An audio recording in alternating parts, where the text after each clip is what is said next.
Christmas memories. Hello there. There's just a week till Christmas, so I thought I'd do a little video that's a little bit different this time. Mainly just talking about a few of my Christmas memories, media related, of course. I guess that the first thing I want to talk about is my first memory, anyway, of a James Bond movie at Christmas. And it's probably not what you might think. Now, I've probably seen some James Bond before this. We're talking mid-80s. I was a kid at junior school. But I can't actually remember any specific instances of watching them or of seeing them at Christmas before. What I can remember is one Christmas in the final week of the term at junior school, maybe even on the last day, though that's just me making stuff up there. We were basically brought into the main hall or whatever, where we normally had an assembly, to watch a film. Now, most of us were probably expecting some sort of Disney movie, which most of us lads had well and truly grown out of anyway by that point. We're watching, stuff a little bit more grown up than that already. But instead, we found ourselves presented with the Roger Moore James Bond movie, Moonraker, which I had never seen before. Needless to say, it went down a bomb with everyone, at least all the lads anyway. And I loved it. In fact, I still love Moonraker. Moonraker is one of my favourite James Bond movies. And frankly, anybody who says it's bad needs to take that stick out of their butt post-haste. The follow-up to this, of course, is that they did this again the following Christmas. And we all trooped into there expecting another James Bond movie or something, and instead we got Laurel and Hardy. Black and white Laurel and Hardy.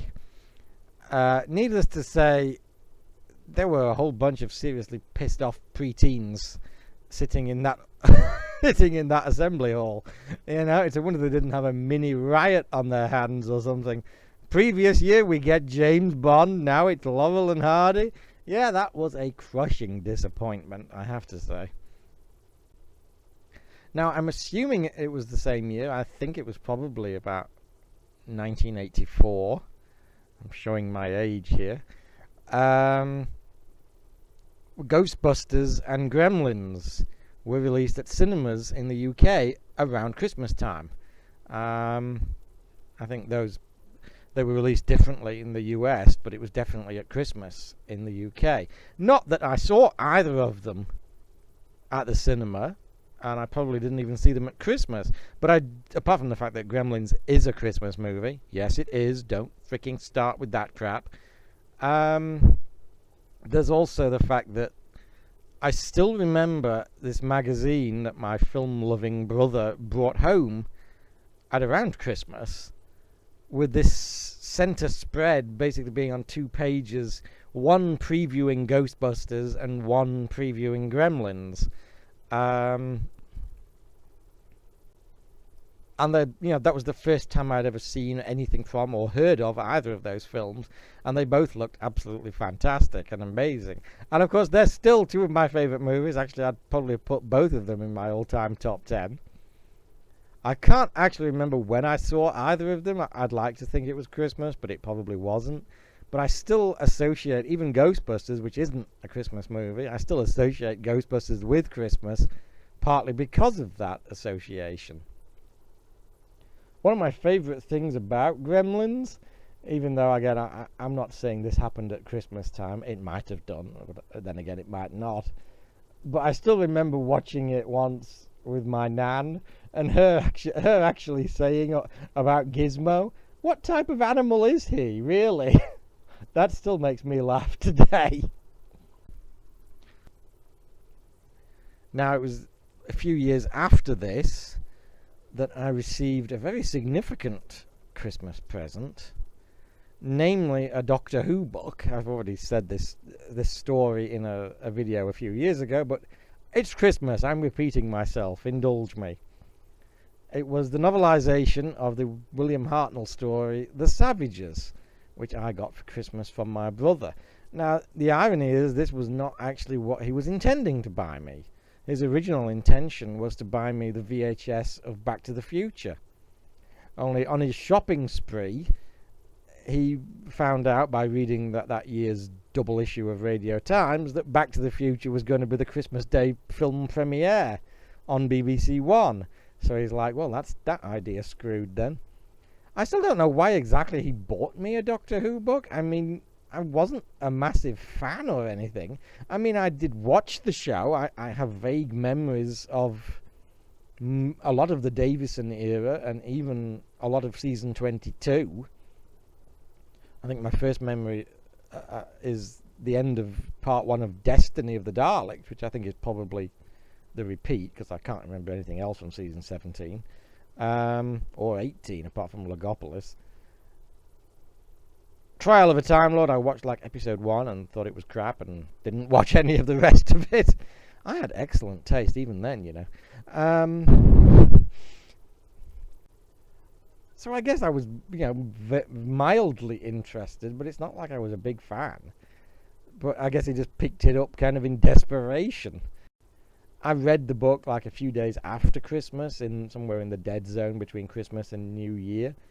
And I don't know, for some reason, I just fell in love with it. I fell in love not just with the story, but with the whole idea of it. And it's somehow led to me kind of raiding the Doctor Who library, reading lots of the books, constantly having Peter Haining's A Celebration on loan. It just, it's like, where would I be without that book, getting that book at Christmas?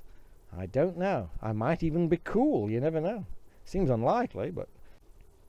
Now, by the following Christmas, I was a full-on Who nut, and so what did I want for Christmas? As opposed to some of my younger years when I used to get, like, Hardy Boy books and 3 Investigator books and even Star Wars action figures.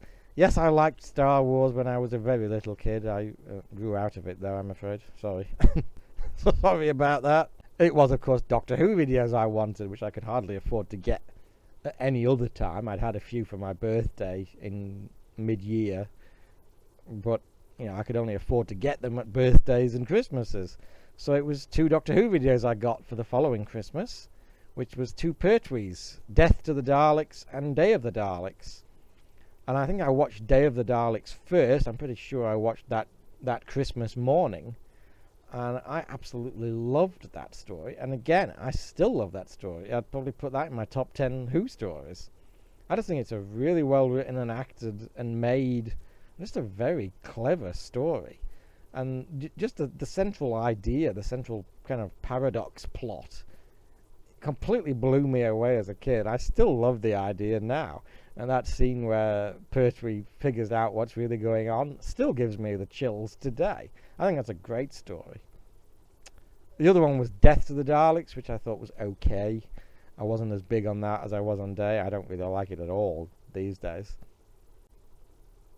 I guess the other reason that I kind of associate Ghostbusters with Christmas is that a few years later, I actually got a VHS double of Ghostbusters and Ghostbusters 2 for Christmas. Now, I think this is probably about 1990. I doubt it was 89. I doubt Ghostbusters 2 was out on VHS to buy as early as Christmas 89. I could be wrong, but I doubt it. But I guess that's another reason why I associate Ghostbusters with Christmas. Ghostbusters 2, of course, is actually a Christmas movie. I mean, I think it's set in the festive season, in the lead up to the new year. That's part of the plot. So, and of course, that was the very first time I saw Ghostbusters 2. I didn't see Ghostbusters 2 at the cinema, even though I'd started going to the cinema more in like 1989. I saw Back to the Future 2 and Indiana Jones and the Last Crusade and Batman, but I didn't see Ghostbusters 2. So that was the first time that I saw that film. So both of those movies I kind of associate with Christmas. And I guess that's about wraps this one up. I think there were a few other kind of stories that around that time that I got for a couple of subsequent Christmases. like the Ark in Space and Dalek Invasion of Earth. But it's really that first Christmas that I first got Doctor Who videos that really sticks in my mind, particularly Day of the Daleks, because I still think that's one of a really underrated and really good story. Anyway, I guess that's that. There'll be another video next week, a special music multi-fandom Christmas for Christmas Day, and the week after that there'll be a big New Year's Day video, considerably longer than this. In fact, I'll hype it up by saying it's the longest video I've ever done. At least I think it's going to be. So, that's that. Bye for now.